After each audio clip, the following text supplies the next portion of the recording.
Hi, welcome to the Light of Deception. This morning we're going to be talking about the third aspect of under the link that's called Sounds Good, Is It? Related to social justice, the social gospel, and social change agents. What I'm going to do is start off with the article. Remember, the articles are being used for research purposes only. This is the author's name here is Chavez. So we're going to go ahead and start off with that article. Please bear with me. This is very small print. Socialism, then, is a process of social transformation which includes the democratizing of society as well as the transformation of the agents of change.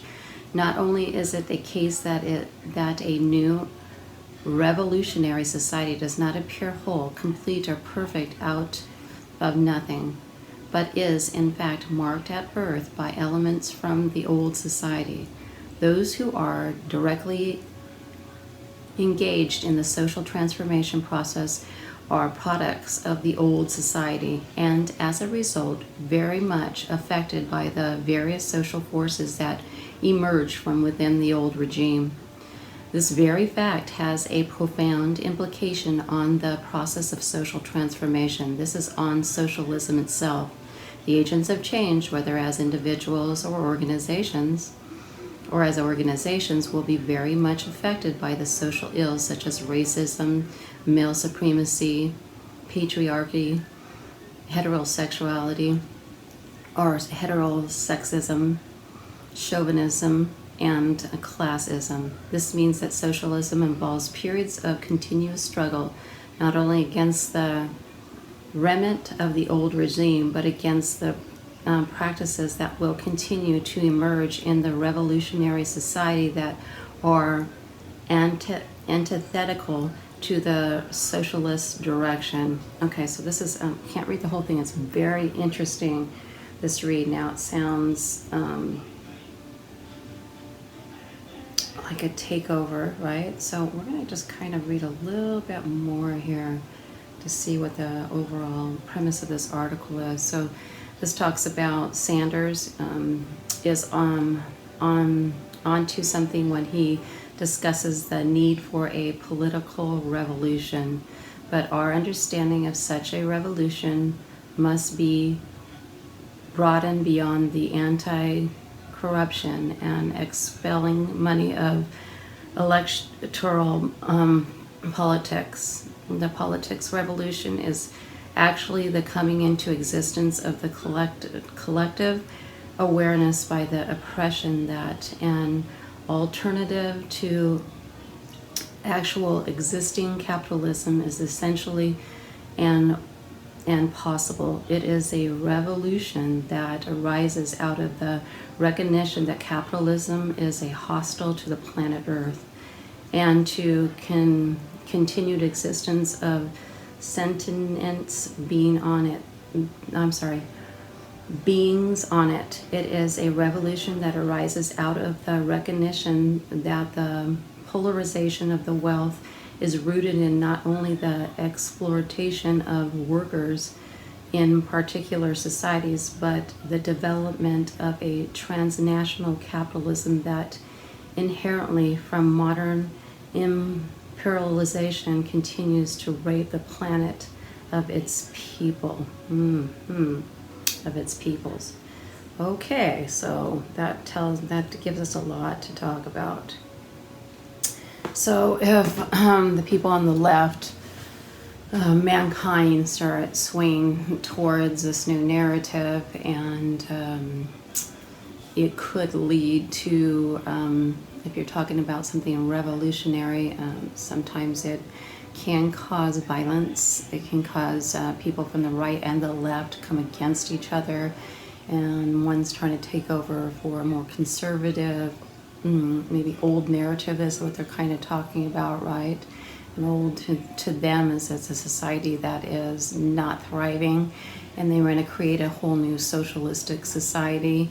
that they believe that everything is acceptable, and that it's going to end the world of bigotry, and everything that everybody does is just okay, and nobody has the right to talk about anybody. You got to watch out what you're saying. You have to fall under this new PC narrative, or you're going to be arrested, persecuted. You could be even attacked in the streets by those who are really thinking they're doing maybe the movement of service by hurting mankind that's under this old regime, as that they would call it, right?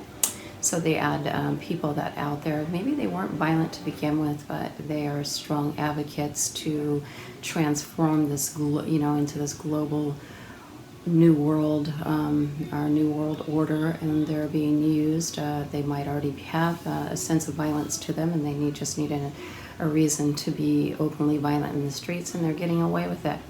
So now good is bad and bad is good, and everything that the Bible would say is an abomination is now, you better go ahead and get over yourself, right? And we're going to do what we want to do regardless of what the Bible says. So they're outcasting the Bible. They think that is, they take out these people that are still standing on capitalism, the conservative Christians or Jews, the Jewish, that wouldn't be, all of them would not be, definitely some Jews are Christians, and they just don't fall under this extreme positivism, and they are not under this new thrive to liberalism, and they're actually taking up space in the world, or whatever their movement and activism is, or they're going around the room, and the whole entire, not just the room, but within their movements, and globally taking over. And if they have to be aggressive about it, they feel like that's just the call. If they want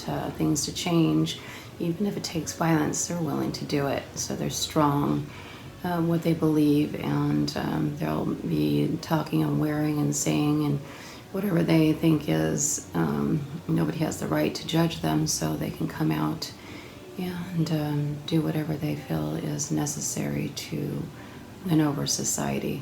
So as we've been looking at what is social justice, it's an oxymoron. What is the social gospel? It is a new gospel, right? So they're saying if somebody comes teaching a new gospel, you might just go ahead and go along with it. So be careful with that. Also, if you're being called a social change agent, and you're motivated by being pumped up to go out there and change society, be careful. Start asking the who, what, where, when, why questions about why you're doing what you're doing. What is the history and the background? Are we creating a new Nazi Germany? Are we going back to the Holocaust and listening to man that really is their ultimate goals for themselves is world domination, world education, world economics, right? They're going to do what they have to do, use movements to face off against each other. It's rules to radicals. If you want to know what the breakdown is, purchase that book, or at least look it up online and see what the rules for radicals are. And under Saul Alinsky, he's motivated people. If you want to change society, sometimes you need to get violent and have people turn against each other, and so then you have people out there doing your dirty work for you, and then society will start to shift into this new narrative. Be really careful. You don't want to be a part of this. If you're a part of this, and then all of a sudden you'll see what actually does take over, the darkness that will take over mankind, how many people will have to be persecuted and killed before you realize, oh my gosh, what has happened? Does it have to get to the gas chambers and re-education and using people, and then when you're done using them, you shoot them in their heads anyways, right? So you're bringing society down to a number that the globalist, whoever that those people are that fall under these people that get to live, and then who cares? Mankind is dispensable, right? So I pray that all this information helps you to stay out of the light of deception. Thank you.